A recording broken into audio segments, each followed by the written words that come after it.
Welcome to American Black Journal. I'm Stephen Henderson, your host. This year marks the 60th anniversary of several milestones in the civil rights movement.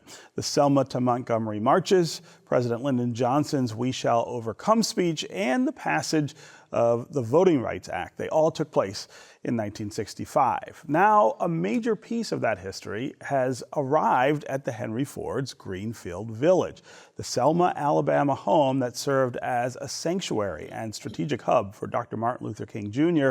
and other civil rights leaders, has been moved to the museum, and it's going to open next year as a permanent exhibit. Really exciting news. Here to tell us more about this important landmark is the president and CEO of the Henry Ford, Patricia Mooradian, along with the Henry Ford's curator of Black History, Amber Mitchell. Welcome, both of you, to American Black Journal. This is such exciting news. Let's start with what this house is. I don't think a lot of folks who even know much about Martin Luther King Jr. or the civil rights movement know about this house. Amber, I'll start with you. Why is this an important symbol? Absolutely. What a great question. So the Jackson home, the Dr. Sullivan and Richie Jean Sherritt Jackson home, was the home of a family, most importantly, a family who opened up their doors to their close personal friend, Dr. Martin Luther King, in 1965, as well as his lieutenants as part of the Southern Christian Leadership Conference to help coordinate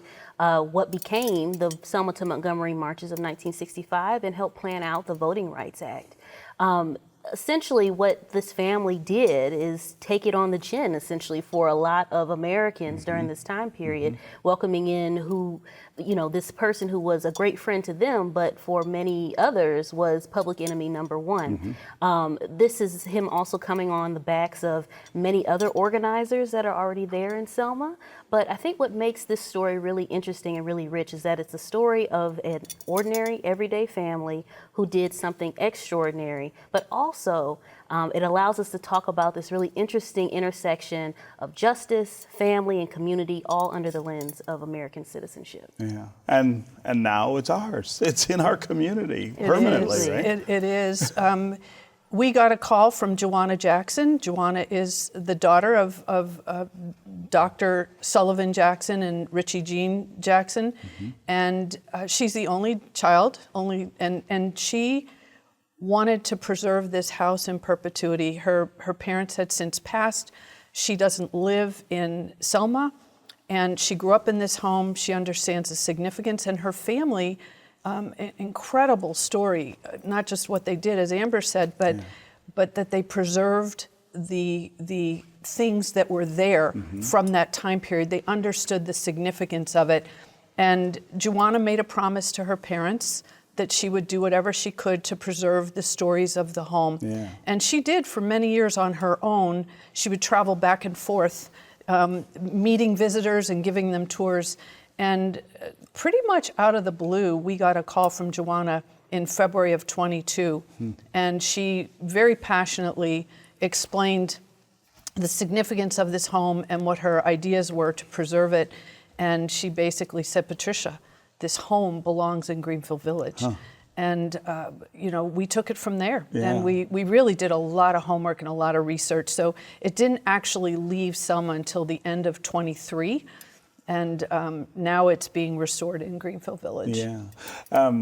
You have other important markers from this time at the museum. I'm not sure everyone knows about that, but of course I've been to the museum and sat on the bus where Rosa Parks also sat in Montgomery. And we're an American history museum. Yeah. We tell the stories of American innovation, and we consider social transformation and American innovation. And so we tell the story of freedom and our rights as citizens for freedom in this country, democracy, in an exhibit called With Liberty and Justice for All, and that's where the Rosa Parks bus is. That's where we tell some of the things, stories about civil rights. There are tremendous connections to what happened in 1955 with the bus to what happened in 1965 with this home. Yeah. Absolutely. And so those, I imagine that's what you're hard at work doing, is trying to figure out where this new piece fits in with all these others. Absolutely. I mean, in addition to obviously our huge collection in the Henry Ford Museum, we also have several other sites in Greenfield Village that I think a lot of people kind of don't really get, that we have several other things related to African American history.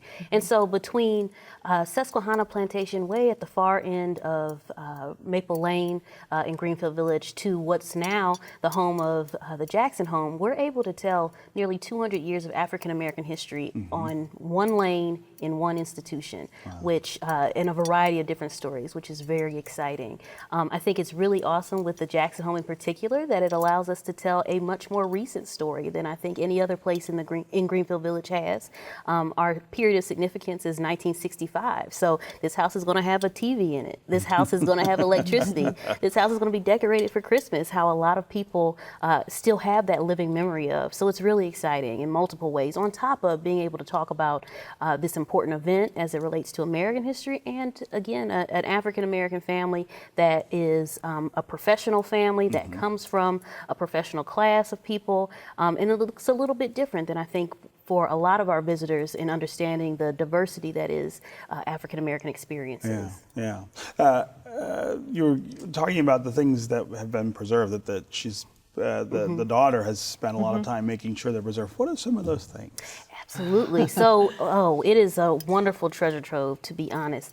Probably the most important piece, or one of the most important pieces, is the chair that Dr. Martin Luther King sat in on the night of March 15th, 1965, as Lyndon Baines Johnson delivered his "We Shall Overcome" speech. And we have photos of Dr. King in that living room, as well as all the other people who were in that living room, and all of the things in it. And so using a combination of the things that the family has held on to, family records, family photos, as well as press photos, because this is a very well documented event, it's a very well documented house, we're able to see like the vast majority of these things are all original. They're all here, and they're all going to be going back into the house when it opens in summer 2026. So it is, we're doing some really awesome history detective work when it comes to bringing the house back to life, because, you know, it was well loved and well lived in until 2013 or so, before it became a museum on its own. So it is real important work, but it's also just really cool to be able to bring a more modern story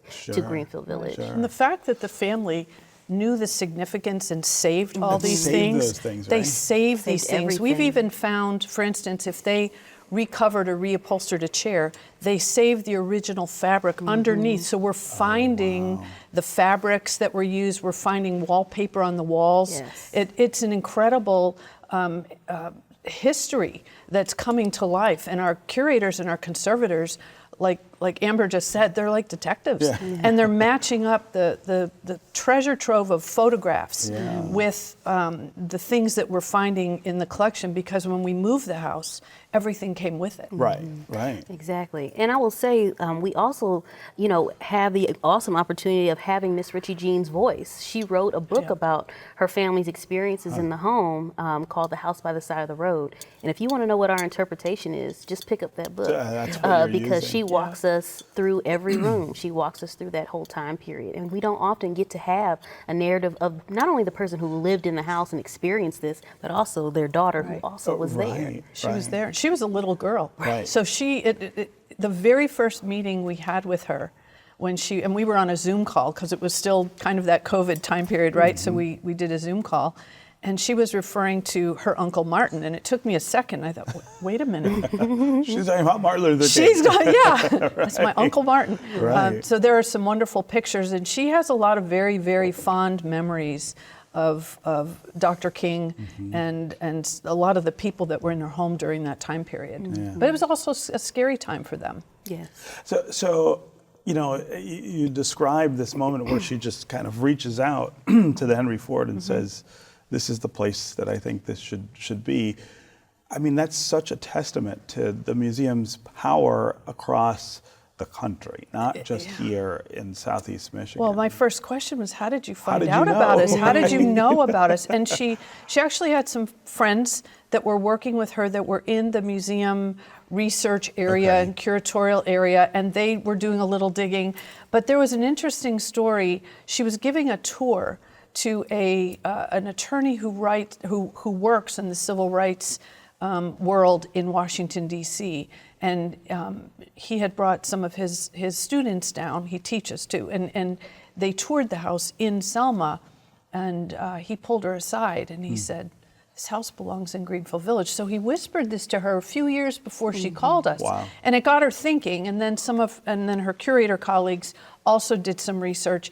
She really did her homework. Yeah. She knew what we could do, and she knew that this story needed to be told and it needed to be preserved. Yeah. And that's what we know we can do in Greenfield Village. We have been taking care of historic structures for almost 100 years now. Right. So. Well, and introducing especially young people to those ideas. I can remember as a school child to student here in the 1970s and 80s, going to Greenfield Village, going to the Henry Ford, and learning about these things for the first time. I mean, it's such a great thing to have in the community just for that. I mean, of course, adults go all the time. Now, as an adult, I take my children Right. or when they were Well, children.